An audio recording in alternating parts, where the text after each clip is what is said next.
I'd like to invite the Lord Mayor, Brendan Carr, to say a few words.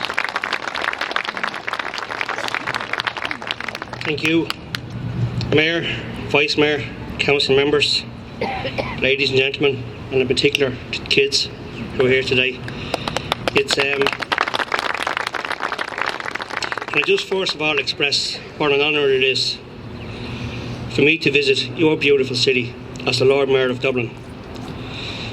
The bonds that have been developing between San Jose and Dublin since the start of the Sister City initiative between our two cities in 1986 has enriched both in many spheres, including cultural, business and political. Our great cities in recent decades have become to share several common features. Perhaps most obvious is the importance of the high-tech industry in fueling our most economic expansions. Companies such as Intel, Microsoft, Adobe, LinkedIn, to name just a few, are among technology companies that play an important role in both our cities' economies. Another shared value is a focus on education and the linking it with industry. This is an area crucial to the future of our economic development and one that our cities will continue to nurture and cooperate in. Unfortunately, in recent times on the national level, Ireland and the United States have taken somewhat divergent political paths on several issues. And while I do not wish to dwell on these, as this is an occasion for us to celebrate what unites us, beyond saying that no matter what government is formed, I strongly believe democracy is still the best way to form that government.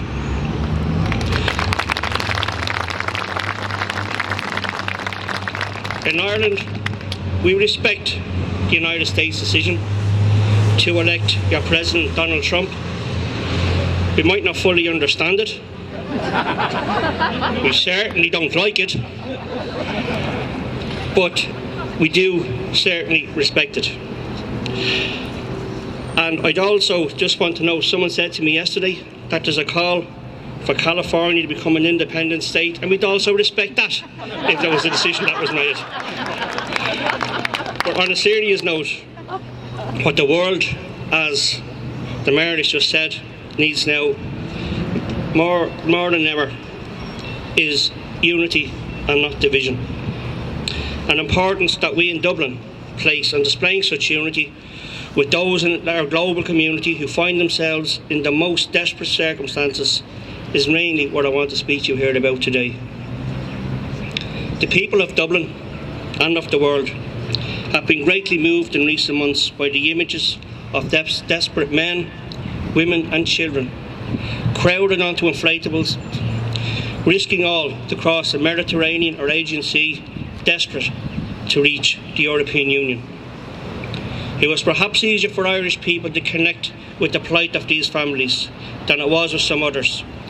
For while my city and country has escaped the worst effects of war in recent decades, our people have a long historical memory of persecution and being forced to flee our homeland.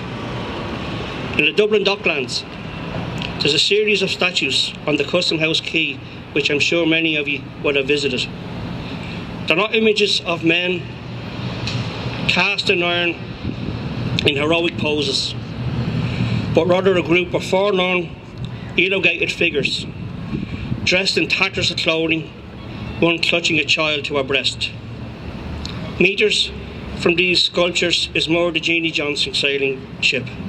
It's a replica of a so-called coffin ship, Carr. In the mid-19th century, these vessels operated outside the law by criminal owners whose only motivation was profit, crossed the Atlantic Ocean from Ireland to North America, packed with families fleeing hunger and political strife.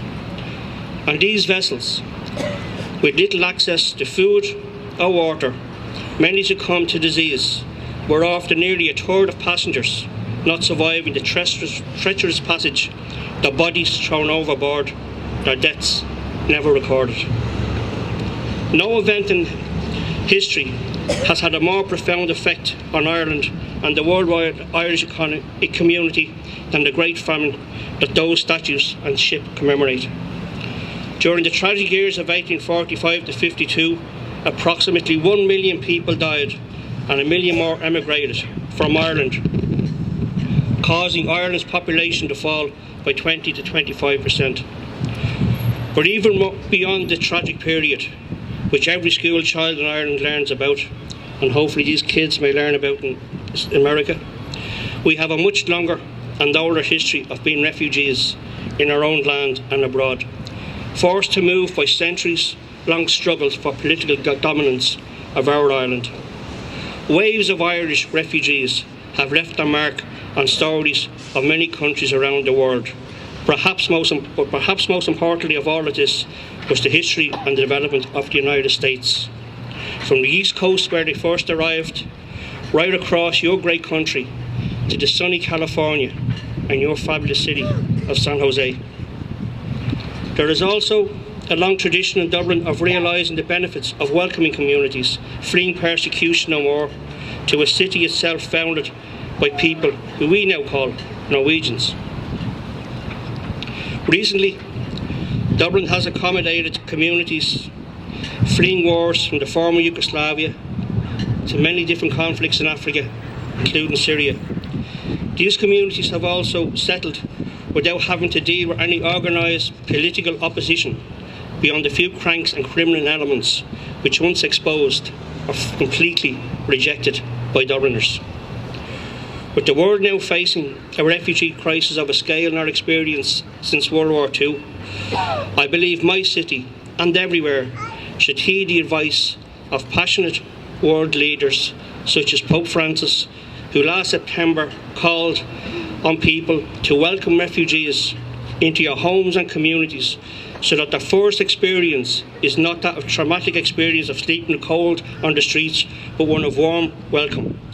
And that this place and time in history, there is a great need for men and women who hear the cry of the poor and respond with mercy and generosity. Dublin and Ireland has heeded such calls.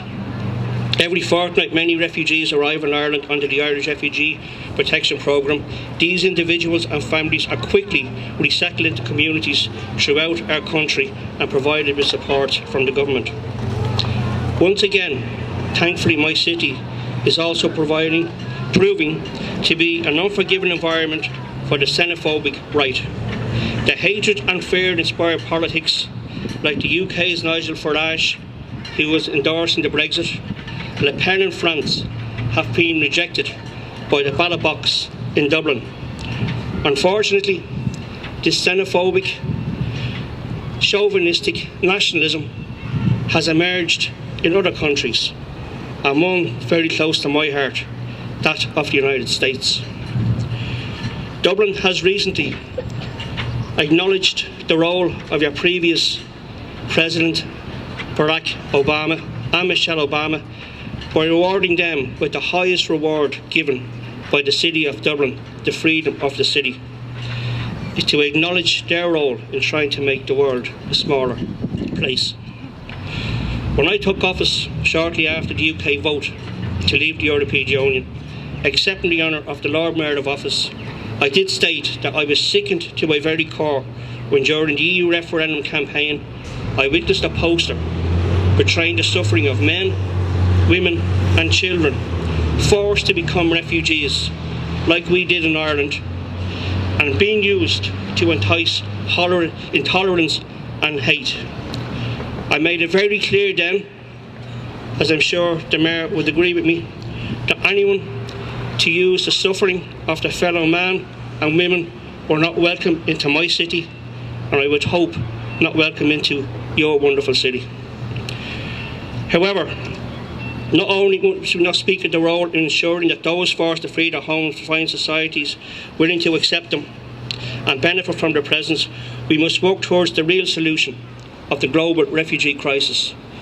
That is promoting peace rather than war. Dublin is the capital of a neutral country, a status that the majority of its people cherish deeply. In this role, it can play and has played a role in assisting to seek development and the peace process around the globe.